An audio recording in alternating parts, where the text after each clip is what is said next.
Hello and welcome to your Virginia Tech Minute. My name is Matt Popelka. 4 Virginia Tech football players were selected in the 2017 NFL Draft this past weekend, with safety Chuck Clark the first off the board. The senior started his last 3 years in Blacksburg, amassing at least 50 tackles in every season. While he only had 2 career interceptions, you might remember one of them. The game sealer versus rival Virginia back in 2015 gave Frank Beamer his 12th straight victory over the Cavaliers, as well as his 23rd straight bowl game. He was taken in the 6th round, pick 187 overall by the Baltimore Ravens.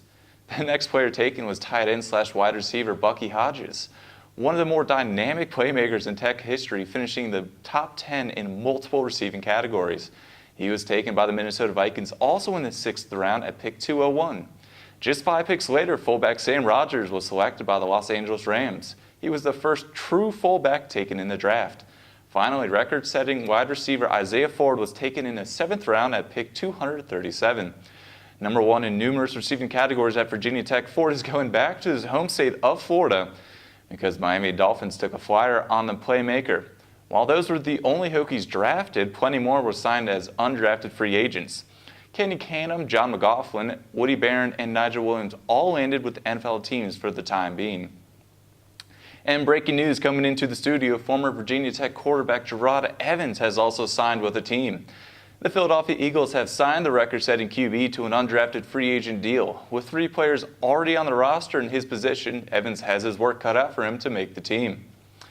The Virginia Tech baseball team is winding down their 2017 season with only a couple more ACC series against North Carolina and the University of Miami.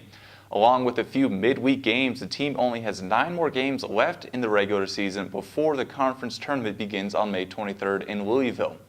The Hokies are coming off a series sweep at the hands of ACC rival North Carolina State. This season has been somewhat of a refreshing turnaround from last year. The 2016 season saw the Hokies win a total of 6 ACC games as well as 17 straight losses in the middle of the season.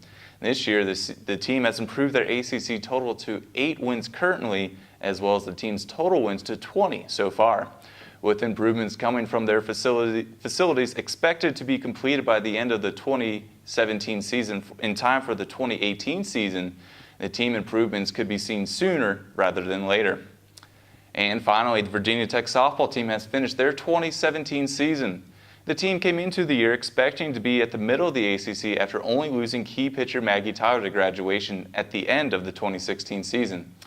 But disaster struck before the team even began, as Michaela Aiken, the number 2 pitcher last year behind Tyler, was expected to fill the shoes left behind, but a torn labrum ended that dream early.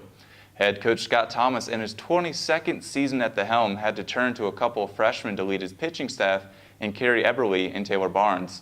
Along with those 2 would be a few other Hokies who had some college experience in the circle in Asia Richardson, Chelsea Whitcomb, and Elizabeth Burley. Whitcomb broke her hand sliding into second base early in the season and was lost for a good portion. Towards the end of the season, Richardson was hit in the face during practice and was unable to see or play for multiple weeks. This left Burley, who does have college experience at the collegiate level, but that came back in 2014, her freshman season. All of these injuries had led to the team to its worst record since 2010, the last season Virginia Tech fell below 500 in win percentage. With a new hitting facility being constructed, along with improvements to Rector Fieldhouse to house a pitching facility, the amenities are there for the Hokies to take advantage of. Plus, with only 2 seniors graduating from the program, the Hokies will look to get back to their winning ways in 2018. Thank you for listening and watching to your Hokie Sports Minute. My name is Matt Popelka.